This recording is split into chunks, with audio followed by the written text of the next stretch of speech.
రాష్ట్రంలో పలు ప్రాంతాల్లో విస్తారంగా వర్షాలు కురిశాయి. హైదరాబాద్ మహానగరంలో ఆదివారం రాత్రంతా ఎడతెరిపి లేకుండా వర్షం కురిసింది.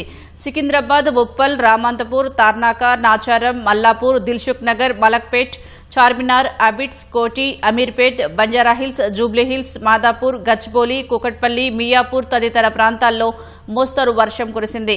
సంగారెడ్డి జిల్లా జహీరాబాద్లో ఉరుములు, మెరుపులతో కూడిన భారీ వర్షం దంచుకొట్టింది. పట్టణంలోని ప్రధాన అంతర్గత రహదారులు జలమయంగా మారాయి. బాగారెడ్డి విగ్రహం కూడలి, ఓవర్ బ్రిడ్జ్ చౌరస్తా చెరువును తలపించాయి. రోడ్డుపై భారీగా వరద నీరు నిలవడంతో వాహన రాకపోకలకు అంతరాయం కలిగింది. ఉమ్మడి నిజామాబాద్ జిల్లాలో పలుచోట్ల వర్షం కురిసింది. గంటపాటు కురిసిన వర్షానికి నిజామాబాద్ నగరంలోని రోడ్లన్నీ జలమయమయ్యాయి. జోరు వానకు లోతట్టు ప్రాంతాల్లోకి వరద నీరు చేరింది. డిచ్పల్లి, ధర్పల్లి, ఇందల్వాయి మండలాల్లో వర్షం దంచుకొట్టింది. బోధన్, నవీపేట, రెంజల్, సాలూరా మండలాల్లో భారీ వర్షం కురిసింది. ఇవాళ రేపు కూడా అనేక చోట్ల తేలికపాటి వర్షాలు పడే అవకాశాలు ఉన్నట్లు వాతావరణ శాఖ తెలిపింది.